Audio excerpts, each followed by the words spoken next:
Israel और फिलिस्तीन विवाद का इतिहास काफी पुराना है। प्रथम विश्व युद्ध में ओटोमन साम्राज्य की हार के बाद ब्रिटेन ने फिलिस्तीन पर नियंत्रण हासिल कर लिया, जिसमें अयहूदी अल्पसंख्यक और अरब बहुमत रहते थे। अंतर्राष्ट्रीय समुदाय ने ब्रिटेन को फिलिस्तीन में एक अयहूदी मातृभूमि बनाने का काम सौंपा, जिससे दोनों समूहों के बीच तनाव बढ़ गया। 1920 और 1940 के दशक में फिलिस्तीन में अयहूदी अप्रवासियों की संख्या में काफी वृद्धि हुई, क्योंकि कई अयहूदी यूरोप में उत्पीड़न से भाग गए। अयहूदियों और अरबों के बीच घर्षण, साथ ही ब्रिटिश शासन का प्रतिरोध तेज हो गया। 1947 में संयुक्त राष्ट्र ने फिलिस्तीन को अलग अलग अयहूदी और अरब राज्यों में विभाजित करने के लिए मतदान किया, जिसमें यरूशलेम को अंतर्राष्ट्रीय प्रशासन के अधीन रखा गया। अयहूदी नेतृत्व ने योजना को स्वीकार कर लिया, लेकिन अरब पक्ष ने इसे अस्वीकार कर दिया और इसे कभी लागू नहीं किया गया।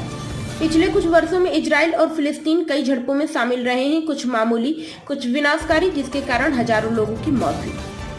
हमास को हथियार प्राप्त करने से रोकने के प्रयास में इजराइल और मिस्र ने गाजा की सीमाओं पर कड़ा नियंत्रण बनाए रखा है।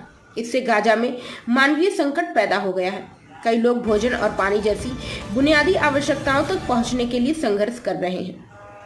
गाजा और वेस्ट बैंक में फिलिस्तीनियों का दावा है कि इजराइल कार्यों के कारण पीड़ित है, जैसे कि गाजा की नाकाबंदी, वेस्ट बैंक बाधा का निर्माण और फिलिस्तीन घरों का विनाश शामिल है। मई 2021 में इजराइल पुलिस ने यरूशलेम में अल-बक्सा मस्जिद पर छापा मारा, जो इस्लाम का तीसरा सबसे पवित्र स्थल है, जिससे इजराइल और हमास के बीच 11 दिनों का युद्ध शुरू हो गया, जिसमें 200 से अधिक फिलिस्तीन और 10 से अधिक इजरायली मारे गए।